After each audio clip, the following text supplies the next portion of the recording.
already too. It's lovely to see you, John. Adios. And lovely to see everybody else who listens to these videos. Do you know on YouTube it says I don't have many views, but on Avalon Forum I have plenty views. Anyway, today I'm going to speak about UFOs and space aliens, seeing that everybody else in the world seems to be talking about UFO and space aliens at the moment. And these are my personal experiences with these, and Margot's and Mary's and Robin's, of course. So, I have to put my glasses on this morning for some unknown reason. Dark journalist, otherwise known as Daniel List, made the suggestion there needs to be an esoteric side to the subject of UFOs and space aliens. My teaching on this has always come through three extraordinary seers, and there is much to tell. He often mentions what he calls apotheum, the strange, unpredictable effects that happen around UFOs. I have personally experienced this when sitting in a crop circle with Margot. And I've put on the back of this bit, as I was reading it through, with reference to DJ saying there needs to be an esoteric side to the UFO phenomenon. When Margot spoke to Robin, this is after she had died, in September 2020, her words were, "The link between the two worlds is the turnkey. We are lost and found in the same moment."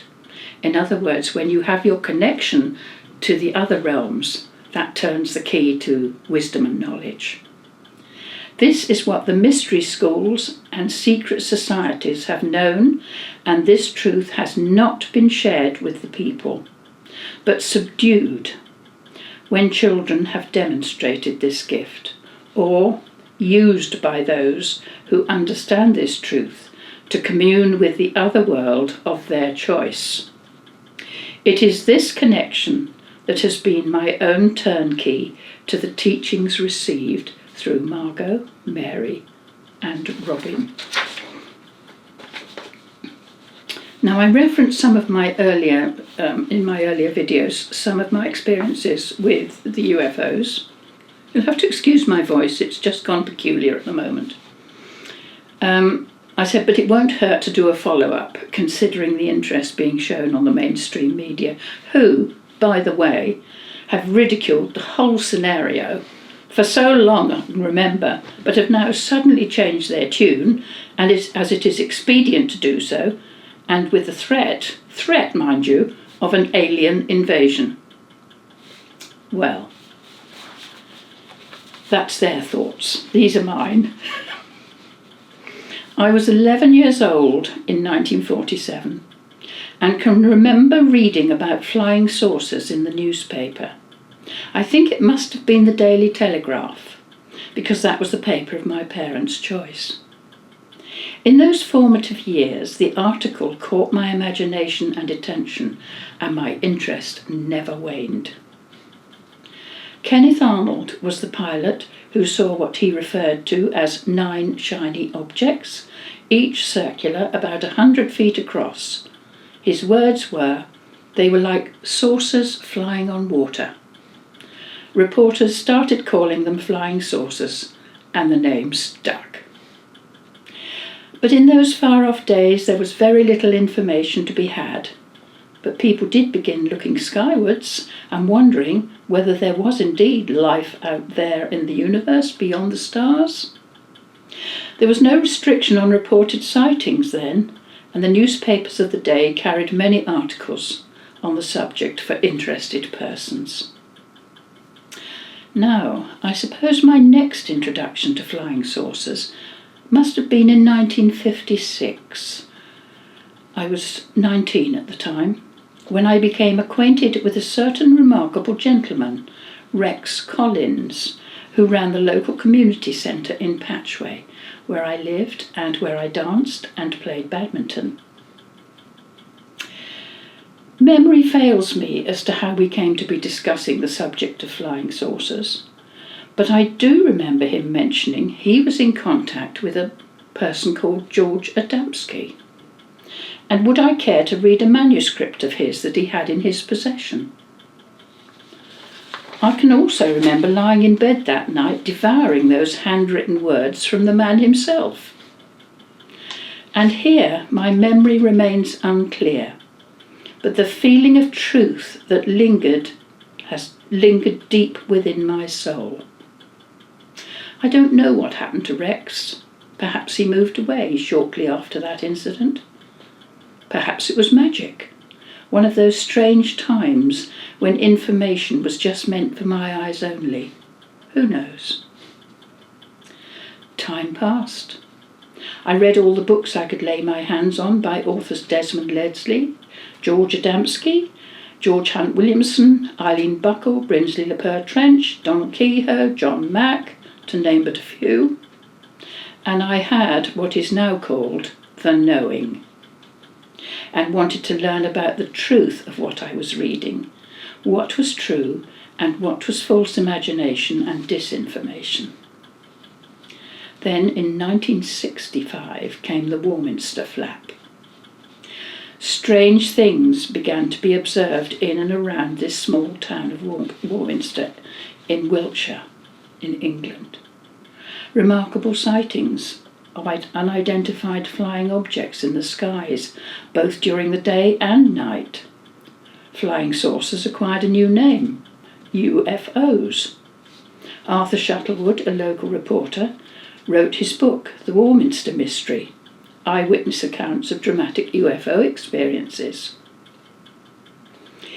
This book came into my possession in 1969, and with it an even stronger knowing that these things were important. I so much wished to travel to Warminster myself, lie out under the stars and see what was happening in the sky. But I was living in Bristol, I was married with a young family, and there was no way I would be allowed to do such a thing.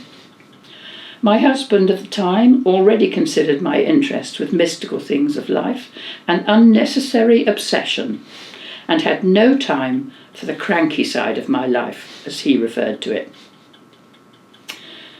This was to change very shortly, when I met the man who was to become my second husband, a friend of the time, who listened to me with an open mind.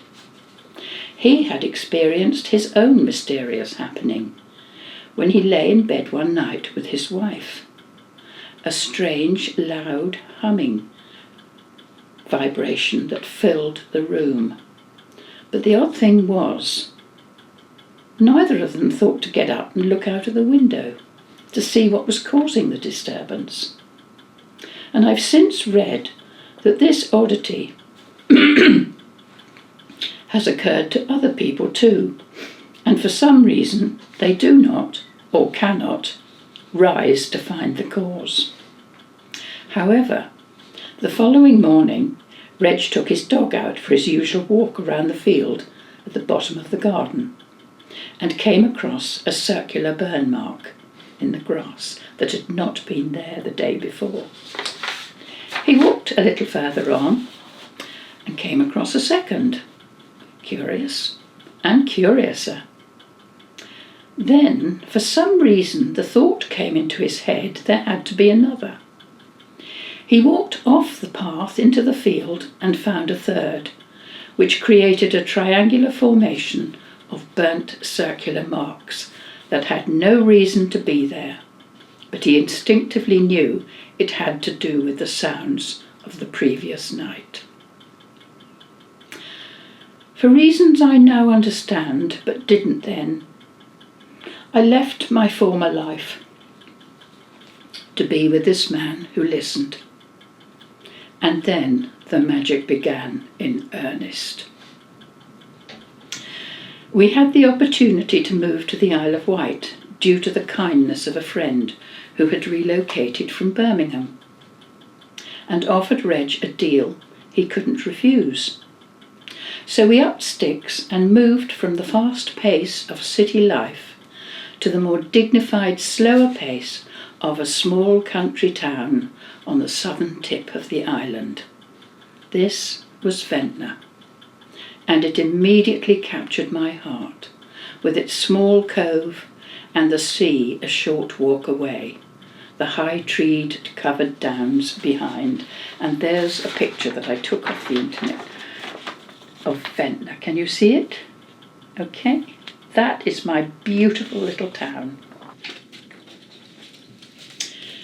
And it was here that the purpose of my life began, when I met Mary Madison in 1971 and Margot Williams in 1978, two of the most gifted psychics about whom I have spoken on many occasions. The three of us were somehow guided to this island for the important information that was to follow in the years to come. The magic was already at work, and my mystical life was to be enriched by these two extraordinary women. I learnt later that our lives had been entangled from the beginning of time itself. As you already know, Margot had a guide who joined her when she was 3 years old, and that was Jane Taylor, who lived from 1783 to 1824. She of nursery rhyme fame, who wrote, "Twinkle, twinkle, little star, how I wonder what you are." Every child knows this rhyme, but what they don't know is that Jane told Margot that she now knew she had seen a spaceship from another planet, that the men from the stars really do exist, and they often visit planet Earth. Jane also taught Margot much about the strange crop circles appearing in the fields, and helped her to have an interesting experience in many of them. So, although this tale has the title UFOs and Space Aliens, my preference is Jane's own words, those enigmatic men from the stars. There is so much controversy about this subject in the news today, about the so-called threat of an alien invasion, and the fear porn associated with all that being pushed by certain people in the media. So I feel it is necessary to give another, more positive side to the coin. Heads or tails. And I have chosen my tails to give you a more magical dream in your heads. And always remember, mind is the builder, so build yourself this different dream. These knowing tales have come from a divine source through the gifted words of Margot, Mary, and later Robin Wells. So, let us begin. I have already shared some of our experiences on an earlier video and may repeat myself for the benefit of this one. In particular, it would be good to listen again to the words of Ernest in episode 4 or 5, as he had a close encounter of the fifth kind during the Victorian era. He was one of Margot's early drop-in communicators who had something important to share and was not an earthbound spirit. In the early 1990s, Margot, Mary and I spent months scrying with crystals. As I gazed into my crystal, nothing came for me, but it did for them. They both experienced similar scenes from the past in which we were all involved. A story unfolded about our lives in the lost continent of Lemuria, or Mu. I was their scribe and took down every word told me as they came out of their visionary experience given by the crystals. This work resulted in my book, Timeless Encounters, Crystal Magic on the Isle of Wight, that some of you may have read. During these experiences, Margot and Mary both had contact with someone they knew as the Master. Following is a short excerpt that speaks of the wheel-shaped craft used for transport on Mu. As Margot gazed into her crystal, she saw two wide streets crossing each other at right angles. There were many people and wheel-shaped craft, along with a number of white horses standing by the roadside. She entered a building where the master was seated. He was wearing a tall, wide-brimmed hat and spoke, saying, "You, from the future, dwelt here as Qua, with Kern and Jortia, and you perished when the land went under the sea. You were all men of importance, and you all made the choice to return to Earth rather than go to another planet. The choice was yours. You went on to reincarnate in Egypt." It was on the afternoon of Sunday, June the 20th, 1991, when we received very relevant information from Na, spelt K-N-A, one of the men from the stars, aliens, call them what you will, who was communicating with Margot at the time. He mentioned that the spectacular crop formation at Barbary Castle, a pictogram pattern of circles, triangles, pyramids and a spiral. He said this was made by extraterrestrial beings who were frustrated that man scoffs and doesn't listen to the truth, and that the wheel shape on the formation represented the mode of transport on Mu. Now this is the formation, and this is the wheel shape he was talking about. And if anybody, I would recommend this book to anybody. It's a really well-written and deeply investigated book. Absolutely brilliant. So that was the shape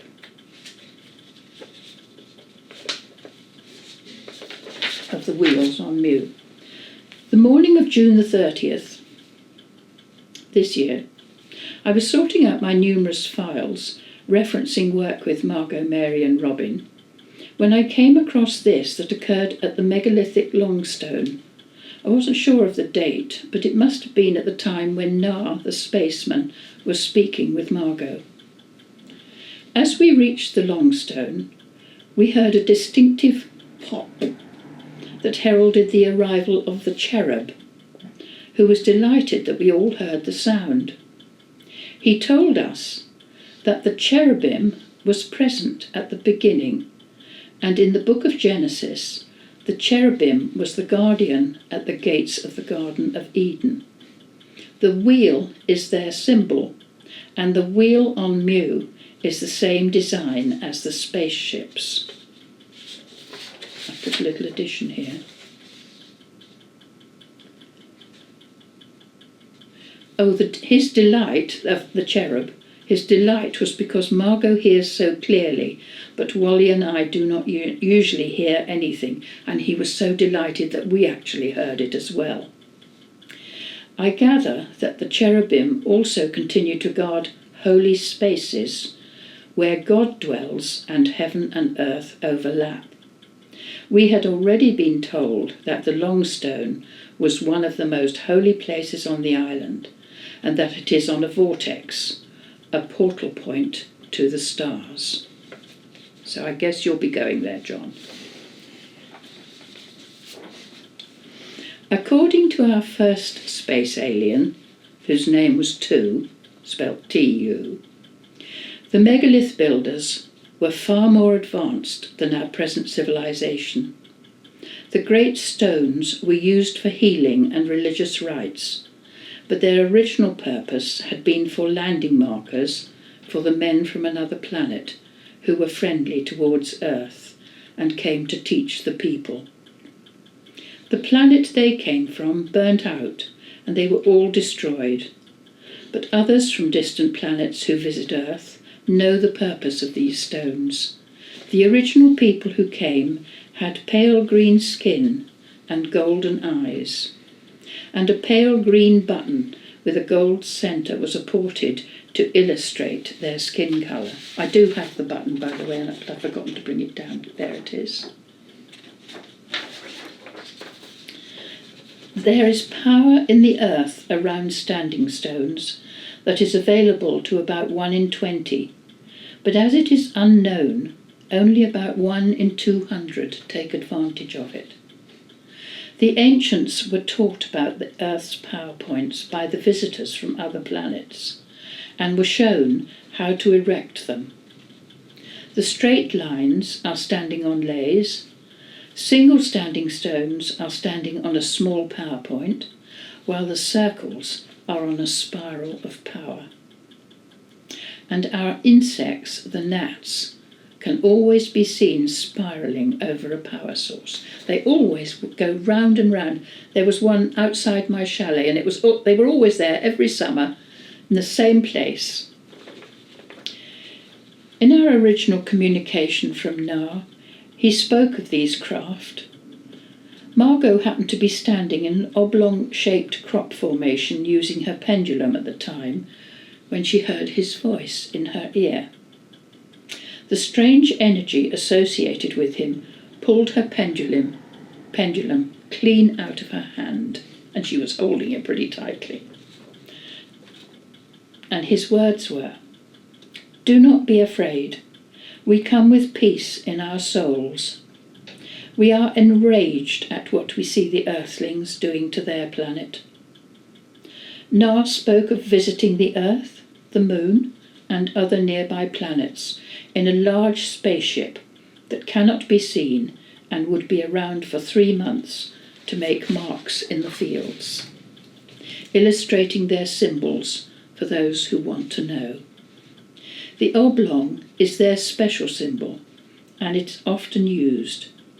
It would be up to us to find out the significance of this by psychic or mental powers, as they are looking for someone who is able to break their code. With Margot's psychic ability and telepathic knowledge, they hoped this would happen, as this was their only way of communicating. On his second visit, Na explained he was able to communicate because of a vibration of great strength and positive energy. And this had resulted in the strange feelings experienced previously by Margot, Wally and me, and the strange effects on the pendulum. Again he mentioned visiting the Moon, Mars and Venus, but found Earth more interesting. He could not understand why some Earthlings are intent on killing themselves by putting white pipe-like objects into their mouth, and others by injecting themselves. Their planet had never known war, and he could not comprehend why nation fights nation, country against country, and individuals killing each other using primitive weapons such as guns. Because where he comes from, the inhabitants all help each other. Let's go take a drink.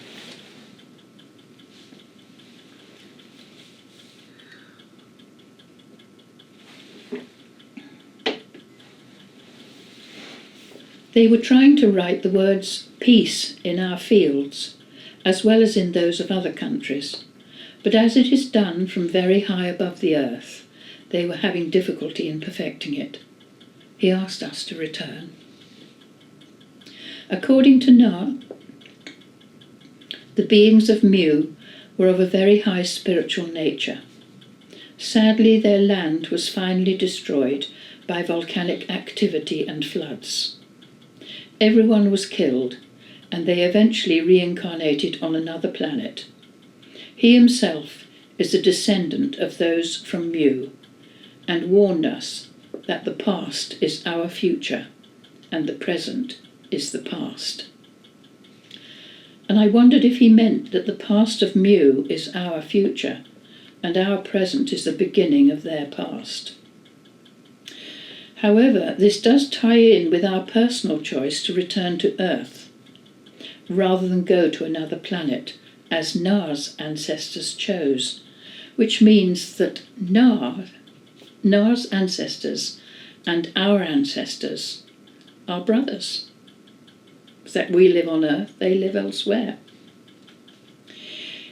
It must have been August 1991 when a rolling sea mist prevented us from going to Seven Sisters Field. So we went to Brading Down, and Margot was contacted once again by NAR with these words. The earth is getting worse every day, and things that should be left to grow are being cut down because of man's greed. He was referring to the trees, of course, here. On his planet, they understand what things have to be left alone for the good of the planet. They are fully grown by 4 years, and at 14 are fully responsible members of the community. NAR could not understand the behaviour of our young people, having seen an unaware female being chased by a male. They don't do this. Most of the human race are unaware and very primitive, and our methods of treatment for illness are quite barbaric. He could not understand why, when we lose a limb, we do not grow another as they do, adding that they use metal for healing.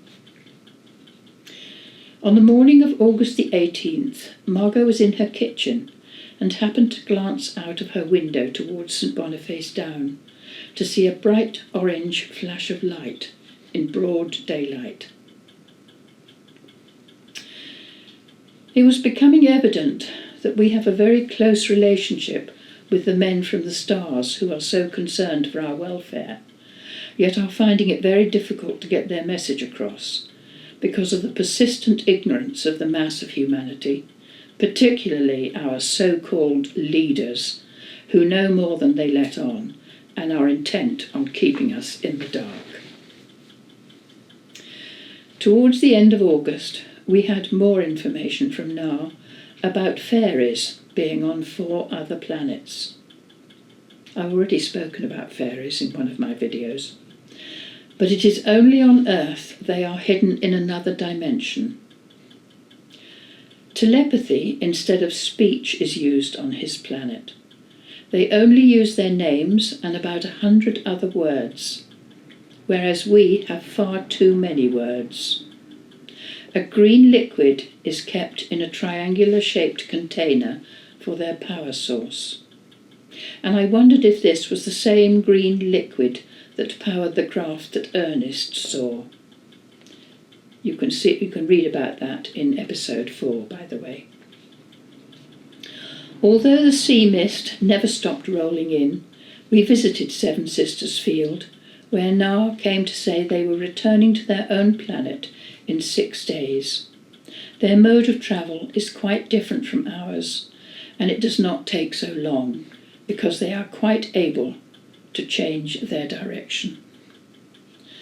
And I've put a note here. Something came through from Robin about the craft that we have back-engineered are not able to change their dimensions, which I found very interesting. Excuse my voice. Oh good, don't worry.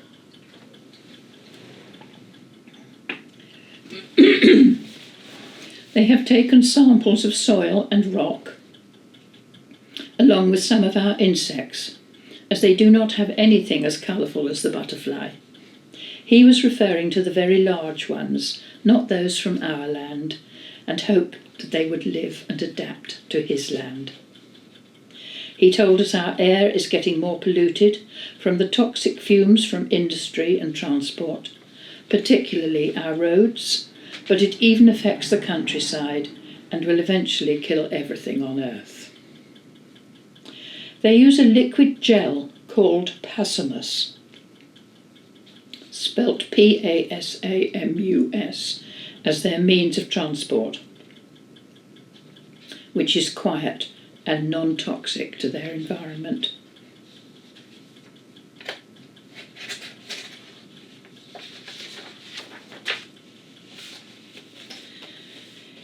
He would speak once more when the mist had gone, as it affected the voice box. It seems to be affecting mine as well. And he was able to say much. So on September the 7th, we returned to the field to hear from Na for the final time. They were returning to their beautiful planet that night, which is close to Va, the home of Tu, one of our first extraterrestrial communicators mentioned in my early video, and the inhabitants of both planets visit regularly. Na was glad to be going home, but sorry to see the Earth in such a state. The other places Na and his crew visited were not as bad. Well, doesn't that tell you something? The fumes from our transport get on our food, causing harmful effects and skin complaints. The oil pollution is killing the wildlife and the atmosphere, killing the wildlife and the atmosphere. It is a shame we have to go into towns for our food, and how necessary it is to wash our fruit and vegetables. And he's told Margot that the orange streak of light she saw the other day was their craft. The world was not prepared to hear what Na had to say. Stupid earthlings make fun of the truth that we have written in our little book, The Answer. That's what he said anyway. And our little book, The Answer,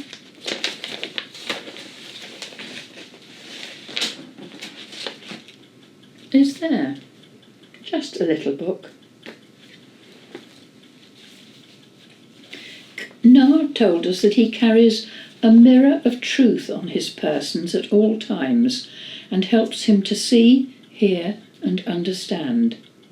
He admired Margot's ability to hear without aid. And perhaps in the future another person from his planet will contact us. I wonder if this is the mirror of truth. This mirror of truth is the stone thummim, originally worn by the priests of the Old Testament for that purpose, but abused by them, so it was removed from the earth. And this has been spoken of in my story, The Blue Stone.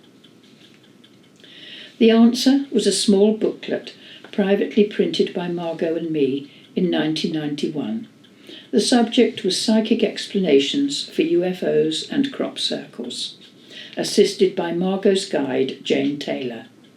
In particular, we were given the answer to the first large pictogram at Alton Priors, shown on the cover. The summer of 1992 brought more interesting information from those men from the stars, although some were very strange and in no way similar to humanity. What does it take to overcome the ignorance of most people towards our beautiful planet to see that there are some who are hell-bent on its destruction? The whole scene has become so much more dangerous. Disinformation and ridicule are still the voice of the mainstream media and our so-called leaders to the people who try to get the truth of these messages across. So much more is known behind the closed doors of government, but the public are denied access to their secrets. How I would love that mirror of truth. Mind you, the knowing does help. Does it have to be the agenda of a certain few that are pushing the threat of an alien invasion? Do these beings that we are connecting with sound threatening in their concern? I don't think so. Mary was scrying with us one evening in December 1991, and her vision found herself overlooking Mu from above to see it in miniature. A rocky landscape appeared below with a dark circular centre that she first thought was water, but it turned out to be a round area of rocks surrounding a volcano. She was approached by a shining being who reminded her of Neptune as he carried a trident. He walked around the circle towards her, and then became bent like an old man. And on inquiring why he stooped, his answer was, "It is because of the state of your planet." There were round discs coming up and down from the sky, entering into the centre of the volcano. This was the first volcano on Mu, and was known as the talking point.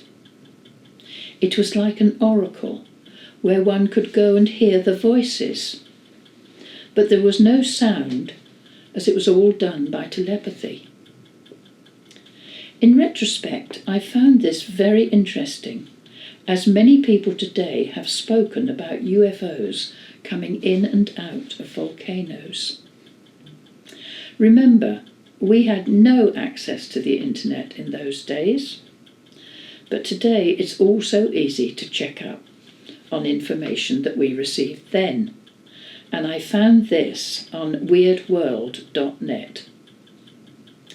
One series of reports that has been brought back to the top billing recently is the appearance of UFOs around dormant, erupting, and even exploding volcanoes.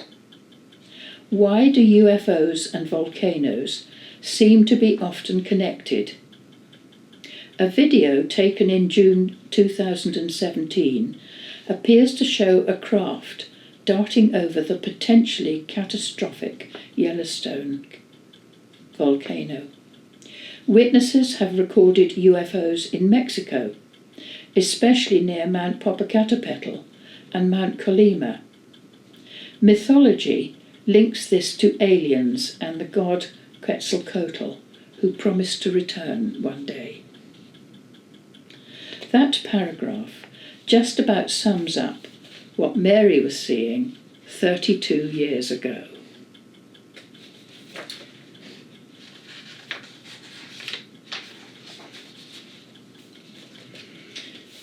The information I'm giving you today does not necessarily follow in linear time. It is just what I'm being impressed to share on this controversial subject.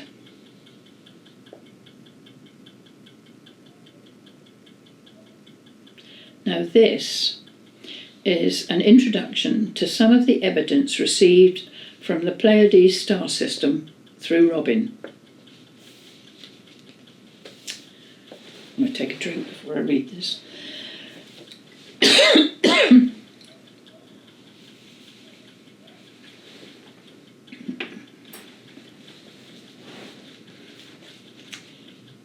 We used to live in your rock formations when we first came to Earth. We were left here for centuries at a time to live and abide by your Mother Earth and her rulings, her changes and seasons and her tides.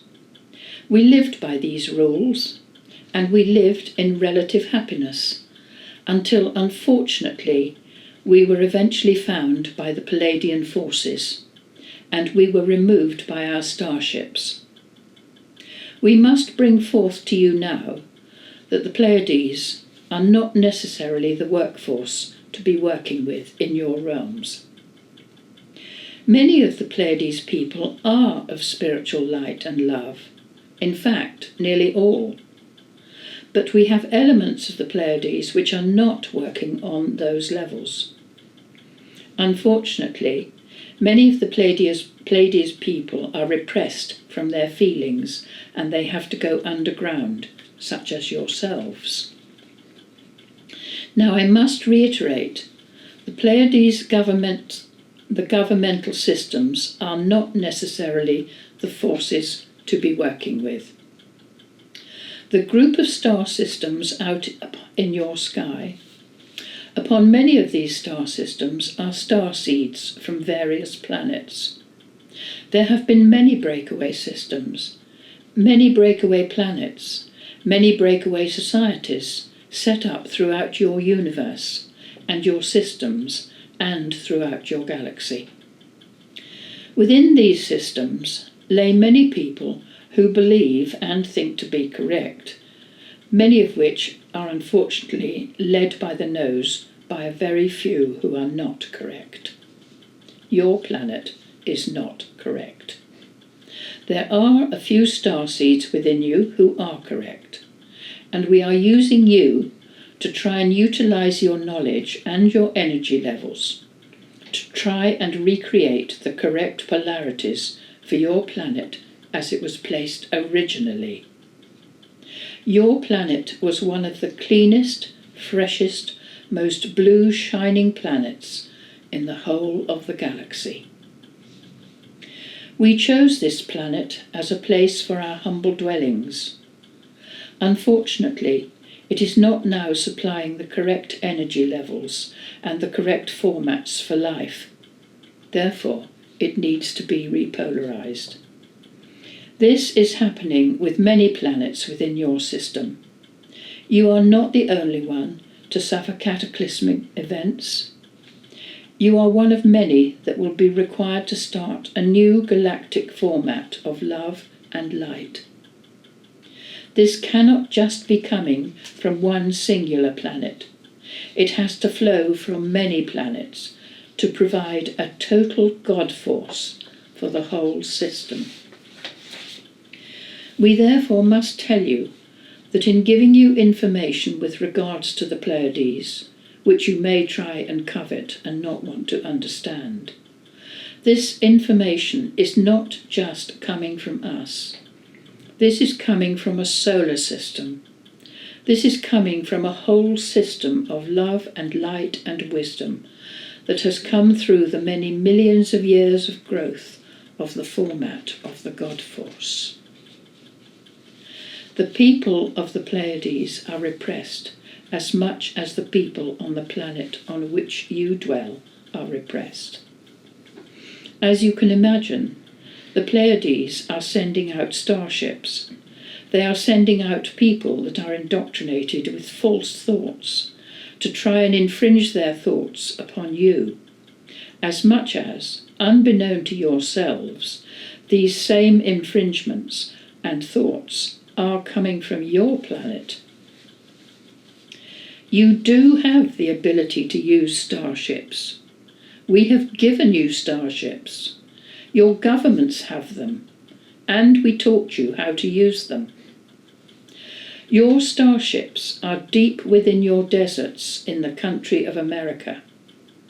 These starships are responsible for many of your fast lights in the sky. They are also responsible for the shooting down of some aeroplanes, which they use as target practice. Do you find that difficult to believe? We asked if the Americans knew. The Americans do know, but only the few. These are the people that know we have given you the small seeds of thought within yourselves to try and realise that they are not listening. Because once again, these are simple formats for each of the planets that we are trying to work with. That there is a 1% illness within each planet that requires to be corrected. Now, in rectifying a 1% problem, unfortunately, more than 1% of the people have to learn from these lessons. Therefore, this means the cleansing of each planet, and this has to be monitored individually by us, who have to do one at a time. And in the last 1,000 years, you are the 8th planet to be dealt with. Can you understand the level of thought consciousness sent to each planet that is required for the light workers? We realised many centuries ago that your planet was heading for this.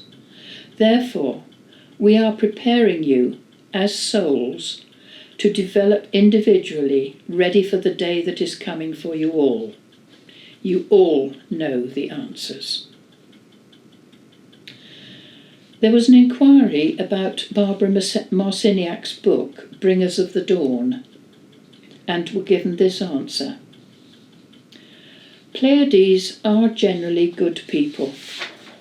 Much of the information that has come through the Pleiades has been on the God level. Therefore, the book has been channeled on a spiritual basis from one of the people from within the Pleiades planet. You have various beings and entities on your Earth that are also channeling to us. We receive channels that are as interesting to us as your channel is to you.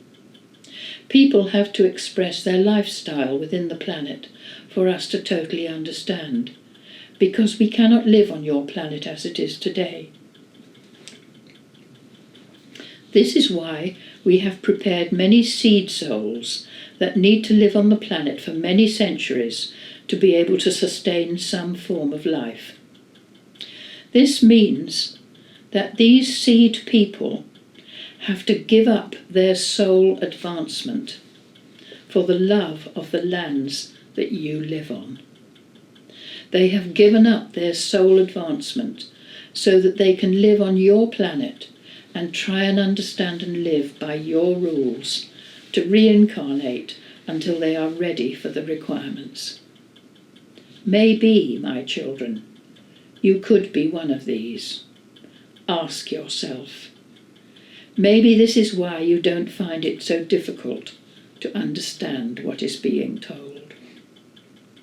If you could open your eyes to the sixth dimension, you would be seeing in your skies many thousands of spaceships every day. They travel round like your aeroplanes travel, transporting, moving, taking, giving. They are happening all the time, but you cannot see this. Occasionally, you will be allowed to see one, because we have to repolarize and rethink when we need to use your planetary energies. Then we have to work on the third dimension, because that is where your energies are coming from. Therefore, you may be able to see us for a brief moment in time.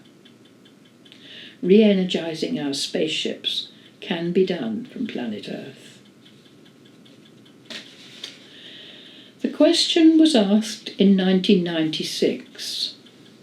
Are your UFOs capable of travelling in intergalactic space? They have managed to use the flight procedures of intergalactic craft within the realms of the third dimension. Of course, once you are outside your Earth's encirclement, you are not within the third dimension. They do not have the intergalactic changes that can monitor the change of dimension. Your three-dimensional craft are unfortunately limited to three-dimensional space. Therefore, they are only good for movement within your realms. Well, isn't that good? They are using your very crude forms of air movement for target practice. You have also seen another aeroplane disaster in your newspapers this very day. You will not believe the cruelty that can be administered by your people. We find it very difficult to understand that bloodshed can be used for simplistic procedures. We wish you to understand that in asking you to advance your state of consciousness, you also need to see the elements of negativity, so you can understand why we are administering changes on your planet.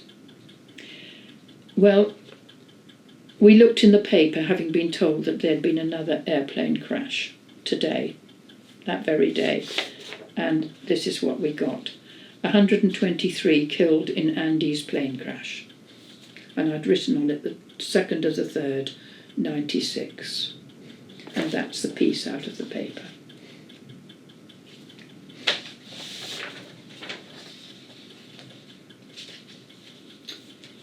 You must understand, we are not administering those purely on our behalf. They are created by man's consciousness. This cannot be blamed on the individual. It can be blamed on the cycle of events that has happened Over many millions of years, your planet has been used as a seed planet. You must understand that in altering your state of consciousness as it is today, we must offer you reasons for this. You are being given a fair example of how man is administering his misdeeds to your planet and the environment surrounding it. We must therefore ask you that no blame be laid on the extraterrestrial source of this information. The blame lays purely within man's consciousness. This information was received by Robin in 1996, yet remains as relevant today. So much that has been hidden from man is now gradually bubbling up to the surface to awaken the sleepers. The way showers are speaking out.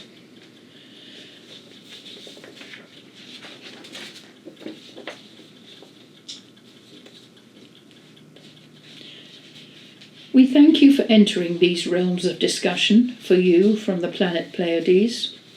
We are people that are subdued by our elders, who have been repressing us as a nation, much as you have been repressed by your elders. We feel now that communications need to be set up on the levels of the work groups to try and release the repressors of both nations, bearing in mind that your governments and our governments are much in communication on levels of repression of self and beings. There is much discussion going on between our governments on the way in which they can squash and repress the uprising of spirituality within both nations and the thinking levels of both nations, because they are well aware of the energy levels that are coming forth to us both now for the changes that are required for us all. We do find it difficult communicating because we do have blocking sensors placed within our housing units to try and disconnect any form of communication. We have to go outside our homes, and going outside our homes after the timescales we are given is illegal. Does that sound sort of familiar? So therefore, we have to go underground for our processes, and communication from the underground network is difficult. So these are just a few words to stretch your minds to the fact that we have been given this information for humanity to wake up and understand that all is not as it seems. There is so much more that has been hidden. And now for something a little lighter, with some of Margot's work from the space aliens. You may remember I spoke of the beings from the planet Ixalt in an earlier video, but only covered their first visit. Here are more words from those concerned individuals. It was August the 27th, 1992, when a craft returned with some of their people aboard. We had gone to the downs above Ventnor, as they preferred to communicate from high places where the air is better. Some time ago, a few of our fellow beings spoke to you. They returned, and now we have come from Ixalt, the ones with the creamy skin. We came in another golden craft, larger than the last. Our predecessors were sad over the cruelty of man. We are making a recording of all we see and hear over this and the attitude of man. The sea is being poisoned. The creatures of the oceans that are more intelligent than man are being caught, killed, or trained to perform. But we are so surprised at the cruelty to one another, man against man, in so many lands. We have nothing like this. We are happy, intelligent beings, and so like man to look at, but not in nature. Next time, come with love in your heart. You are fortunate to be more intelligent than a lot of your fellow creatures. You hear and see, So many are blind and deaf. You can be contacted in clear air, which is high up. Come again, the power weakens. I, the Exaltian, can contact you once more through the intergalactic control system. Did you know that from other galaxies we can belong to this group, as you appear to? The hole in your ozone layer, as you call it, is very large, and your leaders only talk and do nothing. The scientific men, who are only infants to us, should work out a formula using the XY minus codes to find the solution. It can be done. We had trouble a long time ago, many hundreds of Earth years, and we solved it. Never mind those infantile computers that do not give accurate results. They are for young children to play with. We will see if we can help by using some of our knowledge. You need help urgently. I shall report on this in a week or so, as I have to communicate with base. I am pleased you belong, as you are friendly towards us. That evening I asked the question, why do the Exaltians not use the media and TV directly? Imago's guide, John Powell's, answered in this manner. It has proved more difficult than to get through to powerful mediums, and it is better to get through to individuals, as it is taken more notice of. People do not know what goes on behind the closed doors of government, and our leaders know more than they let on to the general public. You must realise that the time is not right for the public to know. They have tried to use the TV since The Voice from Space, but it hasn't worked, as those in charge of broadcasting were aware of what was happening and blacked it out. Now, The Voice from Space broke into the news on Southern ITV in England at 5:12 p.m. on November the 26th, 1977, and was heard by listeners as far apart as Winchester, Andover, Newbury, Reading, London, Southampton, Oxford, and elsewhere. The newscaster was Ivor Mills, who continued to read the news. His face continued to be seen on screen, but his voice was blanked out, and only the space voice was heard. Mills appeared to be completely unaware that his voice was not coming over, or had been superseded by another. The voice spoke slowly and deliberately, with a strange inward authority, calm, serene, never hectoring or scolding. And the message can be found on the internet, if you wish to listen. We returned to St Boniface Down, hoping to hear from the Exaltian, but we were too early. And then Jane Taylor, Margot's guide, took the opportunity to speak, telling us of Margot's life on Ixalt, between lives on Lemuria and Atlantis.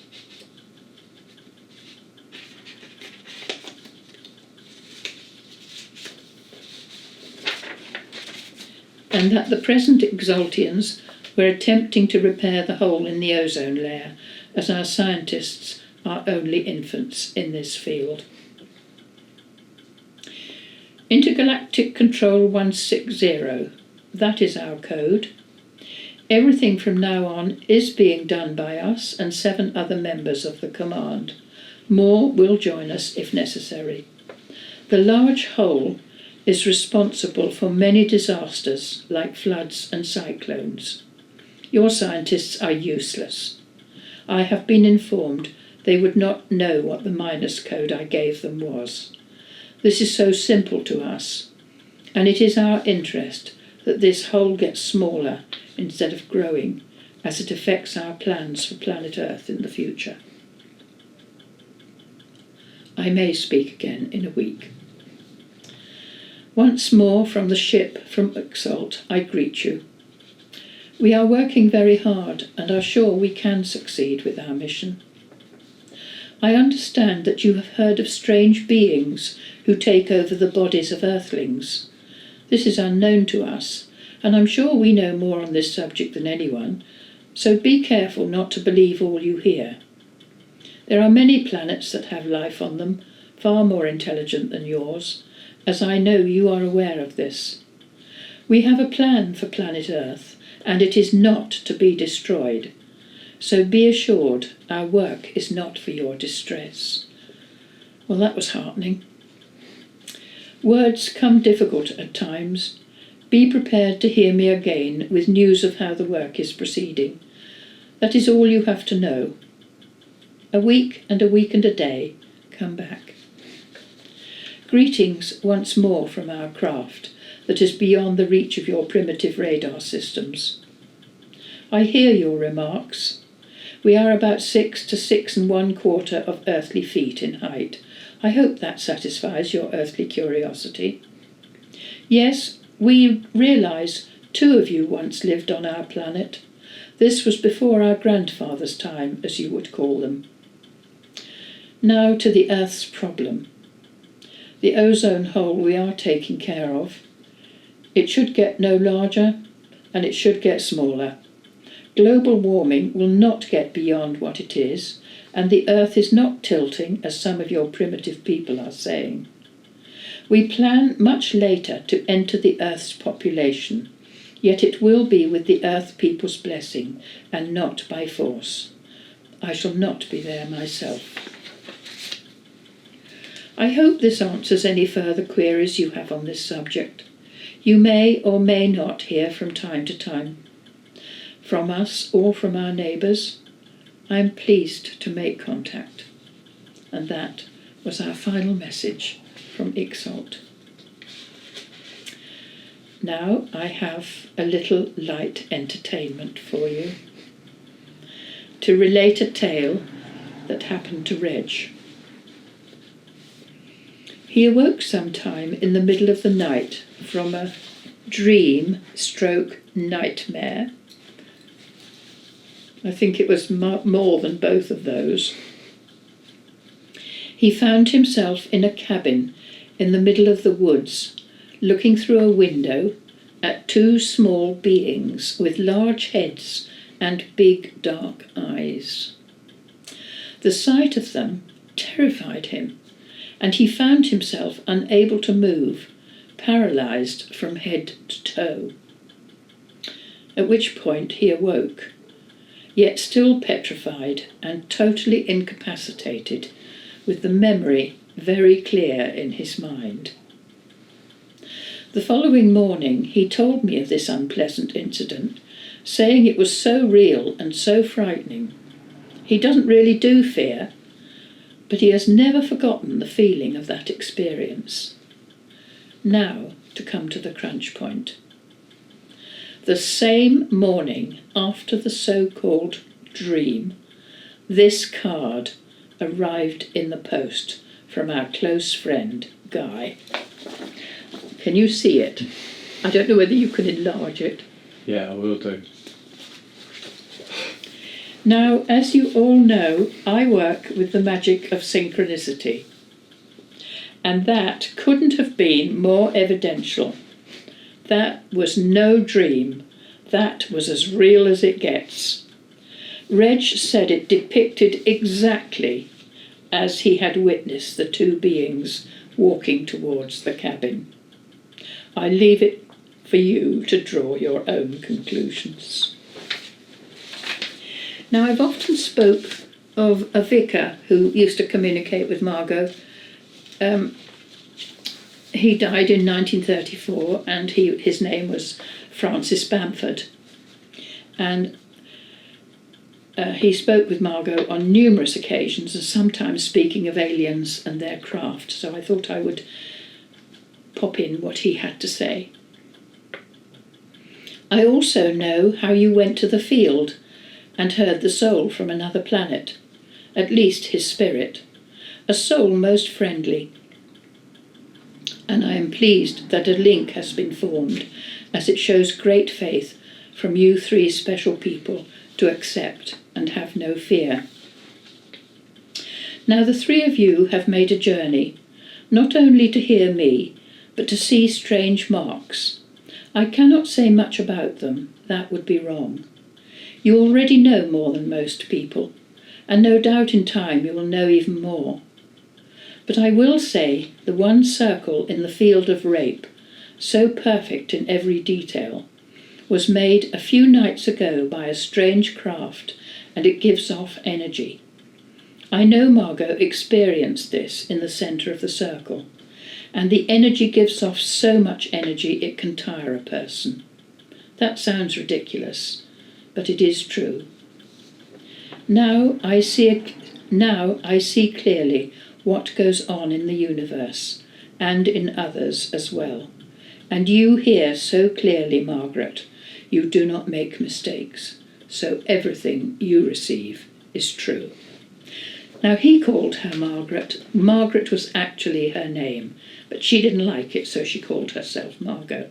And when I was speaking about Julia Margaret Cameron, when I spoke about Dimbola, Julia, when she was speaking to Margot, also referred to her as Margaret, because she said we share the name Margaret. And we are very powerful people, she told Margot. Now this is a strange one. It was in June 1992 when we went to Shanklin Beach at the bottom of Apley Steps to hear Rosh Pania, the strange creature from space who told us he had travelled to Earth with 30 others in a large craft that had taken 3 months to get here at a speed incomprehensible to us. 3 of them had left the larger craft in a smaller one and had made marks to show the structure of their craft on the sands where we were sitting, and also further along at Yaverland, not realising they would be erased by the incoming tide. It seemed they had no indication that the sea would erase it. They got too close to the water, and the ship and all 3 travellers disintegrated. His spirit had stayed to tell Margot what had happened, and now he would be reborn on his own planet that is far nicer than Earth, which he does not like. He thanked her for not running away when she heard his voice. We received further information on this. You have rescued an earthbound soul from another planet, Rosh Pania. The soul was not like a human earthling. It was sexless in one sense, and it had an extra arm. There are several of these craft around the Earth's atmosphere. They come and go from larger craft, rather like what you would call a space station. All souls go towards the same Godhead. It makes no difference. There is only one Creator. You cannot mix with these creatures. They would die speaking with you face to face. Those from the galaxies are around and endeavouring to leave marks, yet are not succeeding very well. And in September, another strange being made their presence known. Margot had already received a communication from this creature, which had mysteriously disappeared from her home, or somewhere.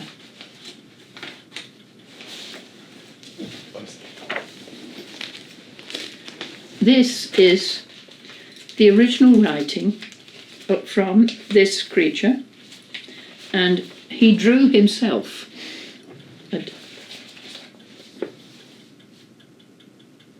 Got it? Yeah.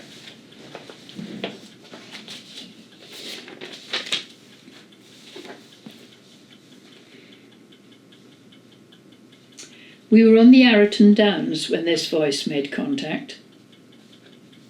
Water makes speech difficult, and water not like we have on Placata. That name ours. I make signs. The paper I took with drawing. As I said, one of the drawings had disappeared. I know you look, not where you put. I am not for others knowing yet. You to talk is hard. I have much to say. The pictures 3 show message. These photographs were taken at Tidworth on our journeys off the island. Unfortunately, I can't find those photographs at the moment. I've got them somewhere. These pictures show our planet. It shows distress. It shows our planet. Shows tears and shows big wind that has happened a while ago. That was the Florida hurricane. The marks I made, I show you. The marks for wind, many like that. Distress shows many like that. Must not show people yet. The paper will come back when we think fit. May speak again. Now those were the marks, and I copied these from Margot's, where they were odd marks that they were making in the fields to show. Jane Taylor said that these creatures who are communicating mean us no harm, but we would find their appearance revolting. Apparently they have 3 arms, 3 ears, and white skin similar to a seal in texture, and she does not know if they will speak again. But they did. Plasartian speaks. Oh, how ugly earthlings are in looks, in nature, and pattern. Where your other arm, where your large body, where your feet so small, will draw you how we look. We have dark blue, nearly black face. The rest is white and shines so bright like star in sky. We have arm at back that has black lines in, much useful. Where are yours? The earth gets bad, very bad, like disease, and trees die, animals, plants, then earthlings. Your vehicles make earth die. The men have too many earthlings. Plasartians have nothing of their own, all shared, much happy. I go to the place where the big craft is. Goodbye. Well, he may have been very ugly, but my goodness, he had the right approach to life. I concluded that Roshpania and the Plasartian came from the same part of the galaxy, given what they had to say. And then contact was made with another creature from a spacecraft as we sat quietly on the downland way overlooking the Ariton Valley. Margot heard a metallic-sounding male voice saying Masa Maisi, and understood this to be their formal telepathic greeting in his silent world. Those from his craft had made what we call pictograms on the island, but soon afterwards these were ruined by heavy rain and strong winds, and said people would call their marks wind marks. The wind howled, and this was a sound unknown to him. He told Margot she was watched, and he thought the men of Earth have unusual ideas as to how the marks in the crops are made. Why can't they face up to the truth? It distressed him to see what a mess we are making of our planet. 3 days later, she had an out-of-body experience to Crocker Lane near the village of Knighton, where she could see a small brass cup on the ground. We went to Knighton, and she was able to pinpoint the position, where we found a small Indian brass vase depicting Ganesh, the elephant-headed god, a human being, and 3 panels of Kali, the destroyer. Jane Taylor's words about this were, the object represented India, often in Margot's mind, as she had once lived there. It had been dropped from a UFO that had tube extensions which sucked objects into it. There were pictures on it that were similar to the creatures in the UFO. One represented destruction, which is coming.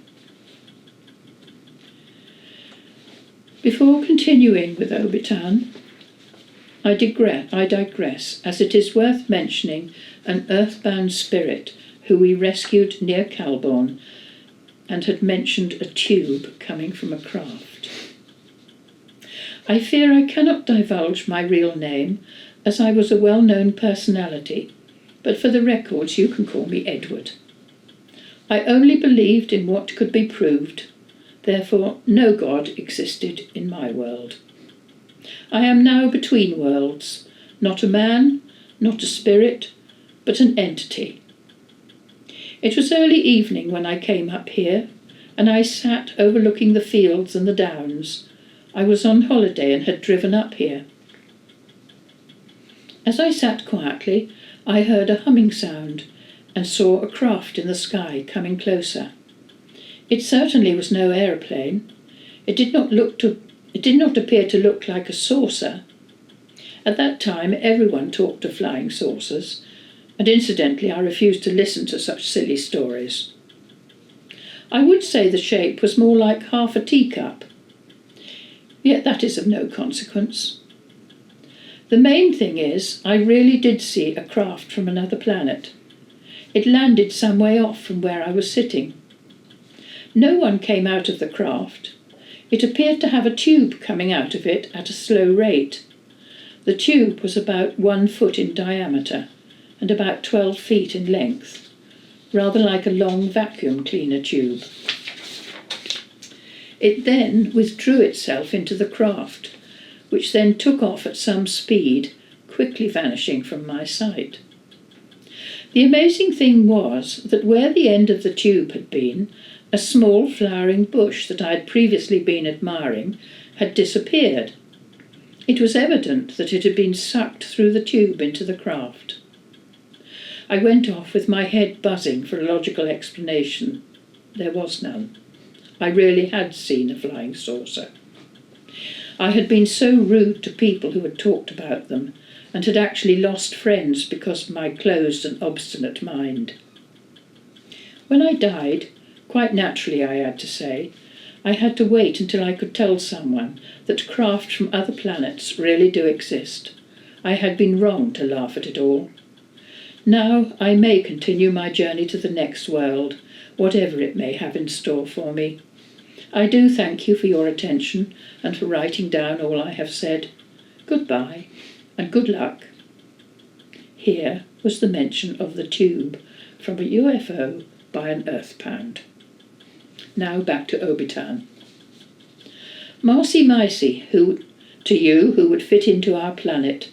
So few earthlings use their minds to hear from afar. Yet we do this all the time.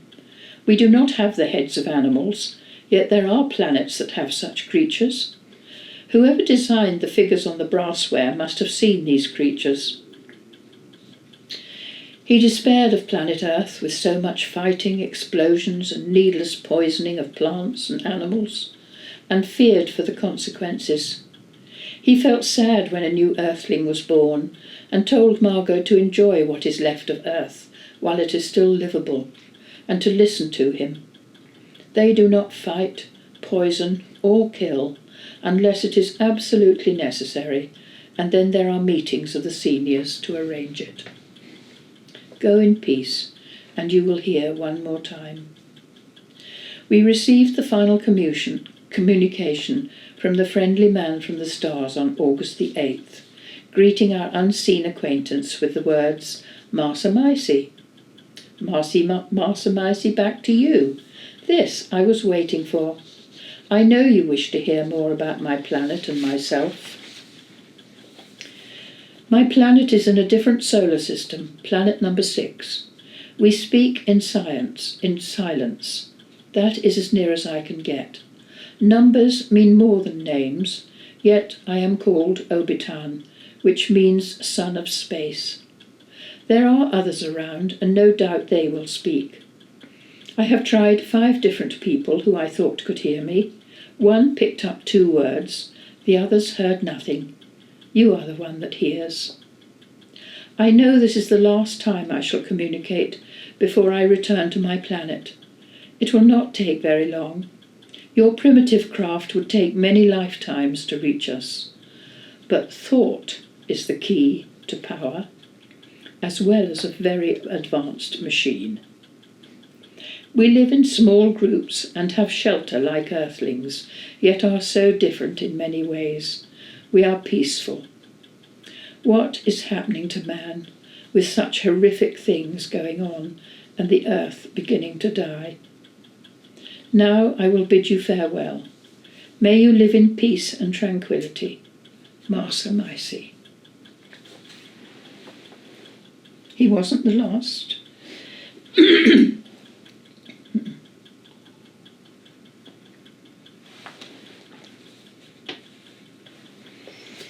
It was the 4th of May, 1991, when there was a quiet message to say there are men from the stars around again, and we were to go west. We made our way to Newtown Quay, where a short message was received to the effect that the craft was overhead, and if we went a little further on, sat somewhere quiet in the car, a message would be received. We drove on to Walter's Copse, where Margot became aware of a babble of voices. A voice spoke directly to her, saying that his words were being translated. The speaker was Onal, spelt O-N-A-L, from the planet Isla, I-L-A, very distant from Earth. They had been visiting other planets in order to set up a colony. Much as they liked Earth, they did not like the bad humans or their warring ways. They have no war on Isla. Onal had previously visited Earth in 1955 and had been seen in the southern states of America, but the people had been afraid of them, so had not returned until now. They do have similarities to humans, but are very small in stature, with large ears. His name, Onal, means strength in mind, eyes and ears. And Margot also has different eyes and ears, and that is why she can hear them.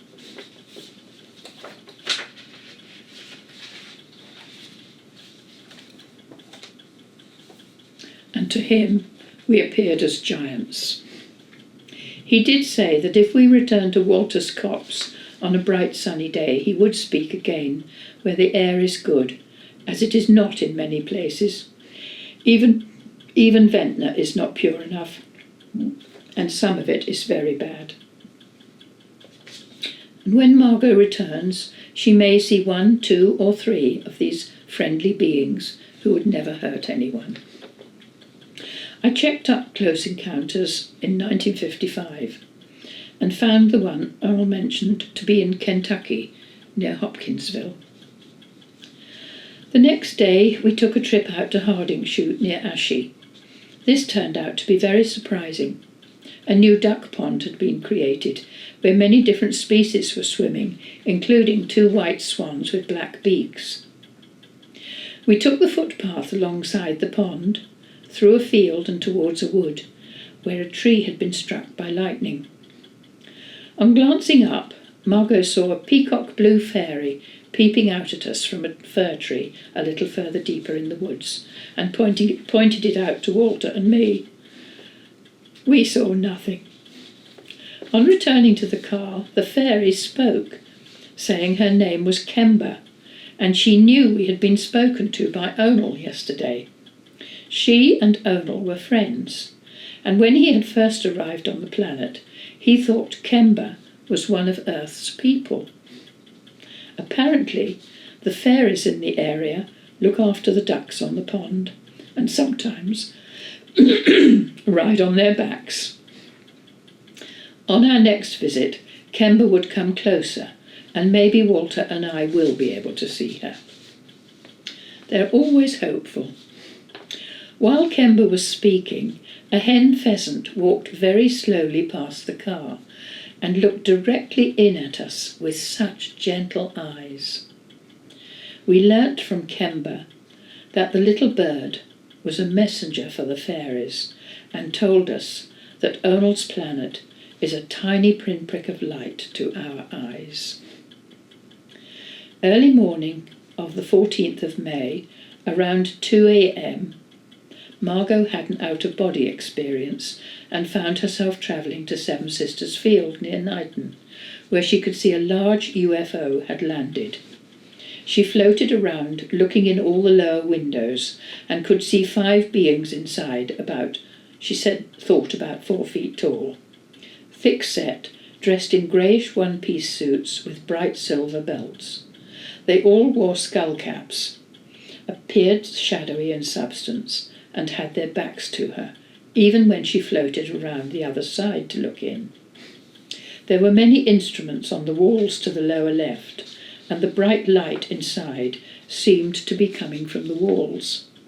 She floated up to look in top windows, where she saw it was full of levers, like a signal box, round the walls, with 2 in the floor. The craft was very large, bigger than the original circle mark in the field, which was about 30 feet across. The following afternoon we all went to the field, but there were no marks to be seen. Margot's guide, Jane Taylor, said the craft was very light, made of a material unknown on Earth and belonged to Onel's people. On the 18th of May, we returned to the duck pond at Hardingshoot, where Kemba and another smaller fairy with yellow wings were seen in the woods. Onel spoke to Margot, saying he knew of her out-of-body experience, and the aliens she had seen were from Opt, a planet close to Isla, and the skull caps she thought they were wearing were in fact metal plates. He told her that fairies do not just belong to Earth, but are interplanetary beings. He suggested we return to Walter's Copse when the sun is shining, as there are plants growing there that would assist Margot to see him. Onel mentioned that in 1955 they did not like being attacked by the 2 men and retaliated by throwing stones. We made it to the copse on the 27th of May. Onel said the small craft he came in that left the large ship is hidden in a hollow deep in the woods where no human can find it. The large craft waits above the earth beyond any radar or telescopic sight. They would be here for another 3.5 weeks. Their purpose was to investigate the soil, plants and insect life on Earth, and they have entirely peaceful intentions. If Margot would like to go a little way into the woods behind where we were sitting, she would see him. He explained he is able to move very quickly, in fact faster than our transport that fly people and goods across the ocean, and is able to vanish at will. As Margot walked into the woods, Onel suddenly appeared with an identical companion. He couldn't come too close, as all human beings carry a virus that is harmful to him, so was about 10 yards away. The 2 of them moved a little closer, and she could see they were about 3 feet tall, with green, yellow and silvery skin and clothing. They had hair like wool, large ears, pointed face with very dark eyes set to one side, and arms that hung below their knees, rather like those of a monkey. He held up his hand to show his fingers, pointing to them with the other hand, showing he had only 4 fingers. Before vanishing, he said, "Come back," 3 times.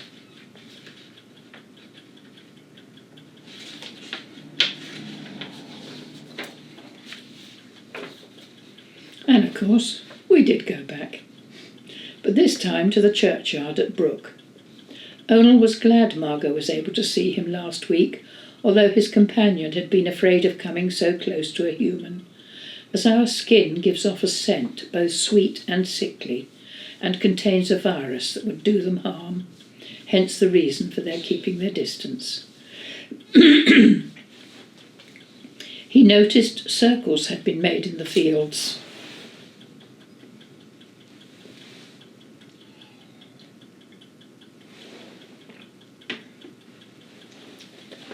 one of which was made by aliens. The other two had been made by stupid humans, and we must look out for a number that will be made in the crops. This will be made by beings from an adjacent planet to Isla. They too are able to make the circles, and Onel hopes he would be able to leave one on the island before returning to the mothership. They are hungry for their special food, which is red and circular, and may have to return to the mothership for some before their final journey home. He would speak once more. In early June, a short message came from Mary Anning to say there is much more to come on the circles and the men from the stars.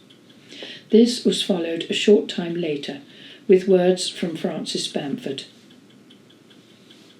I've already told you about those. I suggested to Margot that she attempt an OBE to some strange marks in the crops at Arreton Crossroads. She did manage this and saw many triangular formations, and it seemed that Onel had tried to write his name. Jane Taylor later verified that Onel had tried, but it had been done from very high up and therefore not as clear as the circle in the rape field. The triangular shapes represented the homes on Onel's planet, which are pyramid-shaped. We heard from Onel for the final time on the 13th of June, before his return to Isla. They had hoped to establish a colony on Earth, but decided against it, due to the pollution. He said man is killing the planet and nature will finish it. He mentioned the 2 volcanoes that were erupting, the flooding in Bangladesh, and drought in Africa. Our means of transport is very primitive, and the fumes are poisonous. On Isla, they live in pyramid buildings, not as families, but groups. There is no ice or snow, but they do have rain that helps their vegetation, which is blue, green, red, and yellow. And different from Earth, because they need different mineral elements than humans. Their weather is warm, and the inhabitants live for 200 years. And according to Onel, we should live for 150. But our food and air is poison to us. Onel knew of Margot's OBE to Arreton, and said he had indeed tried to write his name and to draw our country and his, but had not been very successful, as he had drawn England in reverse. His people often have OBEs. His final warning was to watch the food we eat and to stay where the air is clearer. Now, I once told a tale of Julia Margaret Cameron, the famous Victorian photographer, whose name held a code hidden within it, and it went like this: Julia. Just understand, love is all. Cameron. Coming again, masters, ever ruling over nations. Now Julia had her own experience on freshwater downs above her home Dimbola, and Farringford, the home of Alfred Lord Tennyson, Poet Laureate to Queen Victoria, and great friend of hers. Julia's, I mean. As she walked up there one evening, she witnessed a UFO, but on relaying this to her friend Tennyson, he refused to believe her, and this caused a rift in their friendship. However, when he passed to the life beyond, he realised that she'd been telling the truth about her experience, and spoke about this to Margot. Both Julia and Tennyson communicated with Margot. Now, who are these masters that will be returning? Are they the men from the stars? For they appear to have far more knowledge than humanity. But the question is, are we ready to receive it? When I finally finished working with Margot in 1994, we were involved in receiving extraterrestrial and cosmic knowledge. In 1995, information began to flow through my nephew, Robin Wells, and his first words were, "We are not of this planet." And so it began once more, and has continued to this day, since that evening in June 1995. Our cosmic teachings from those enigmatic men from the stars are indeed words of transformation that have enlightened and changed our mindsets. We now understand that we are children of the universe, not just of Earth, but universal beings withholding all knowledge within our DNA and no longer tied to planet Earth. It is time to fly, to leave our childhood and the karmic wheel behind, to become citizens of the galaxy. But the choice will always be yours. More turns of the karmic wheel here on Earth, or the freedom to journey throughout the stars. So far as I am concerned, there is no threat from space aliens, just concern from those enigmatic men from the stars for the state of our beautiful planet and all who dwell upon her. Their mirror of truth discerns the corruption of governments, corporations, the military-industrial complex, big pharma, and the moneyed people. This is where the threat lies to our freedom and enjoyment on planet Earth, certainly not from outside, but from the rottenness within. A further word from the teachings before I finish. Nuclear testing must stop. We are affected by your systems of thinking that are constantly sent out by your radio and TV waves, your satellites and your space programs, not only affecting the energy waves of humanity, but sending the same waves to our planets, affecting our people. These people have to be stopped. We cannot yet find them because of their movements. Your governments are not totally informed, not totally aware of what is going on. Their instructions are from the moneyed people.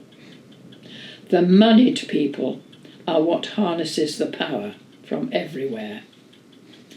They have infiltrated every aspect of society and have their dirty fingers in every pie. The Greys are working with your governments, and unfortunately the Greys work on aggression. These words are from the elders of the planet communicating with Robin, and were given in 1995.